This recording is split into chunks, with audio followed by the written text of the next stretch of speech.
AR helping sky में आप लोग का स्वागत है। Rich dad and poor dad का कल फर्स्ट चैप्टर का फर्स्ट पैराग्राफ कंप्लीट किए थे। आज सेकेंड पैराग्राफ को स्टार्ट करते हैं और इसी तरीके से और भी पैराग्राफ पढ़े जाएंगे, रीड किया जाएगा। आइए स्टार्ट करते हैं।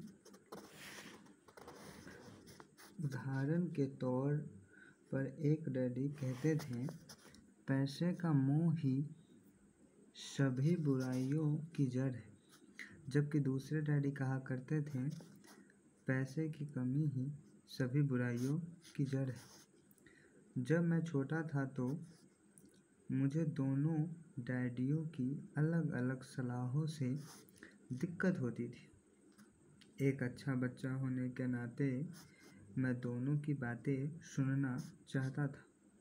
परेशानी यह थी कि दोनों एक सी बातें नहीं कहते थे। उनके विचारों में ज़मीन आसमान का फ़र्क था, खासकर पैसे के मामले में।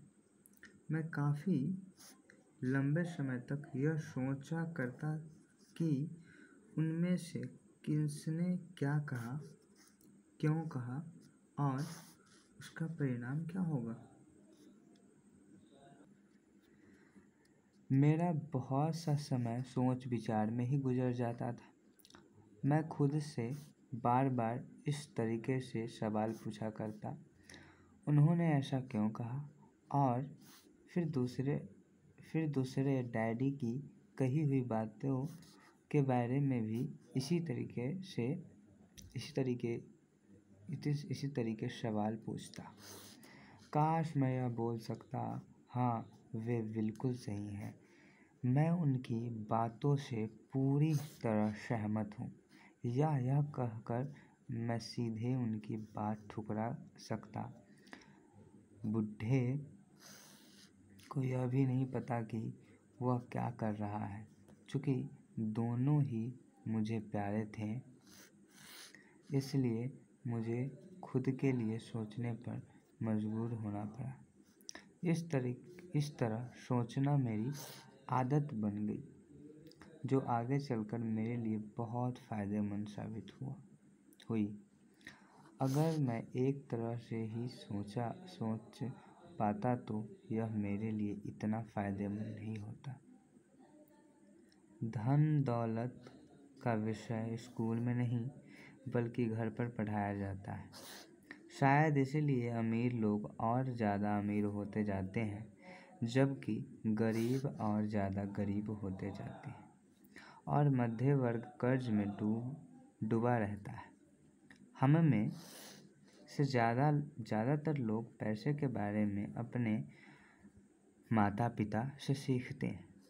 कोई गरीब पिता अपने बच्चे को पैसे के बारे में क्या सिखा सकता है। वह सिर्फ इतना ही कह सकता है, स्कूल जाओ और मेहनत से पढ़ो। हो सकता है वह बच्चा अच्छे नंबरों से कॉलेज की पढ़ाई पूरी कर ले, फिर भी पैसे के मामले में उनकी मानसिकता और उसका सोचने का ढंग एक गरीब आदमी जैसा ही बना रहेगा। यह सब उसने तब सीखा था जब वह छोटा बच्चा था।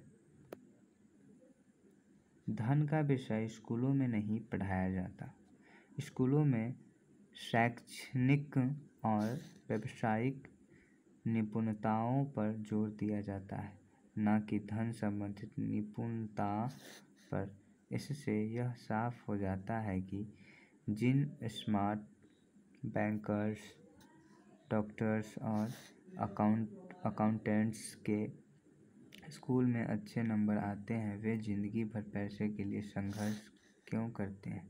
हमारे देश पर जो भारी कर्जा लदा हुआ है, वह काफ़ी हद तक उन उच्च शिक्षित राजनेताओं और सरकारी अधिकारियों के कारण है, जो आर्थिक नीतियाँ बनाते हैं। और मज़े की बात तो यह है कि वे धन के बारे में बहुत कम जानते हैं।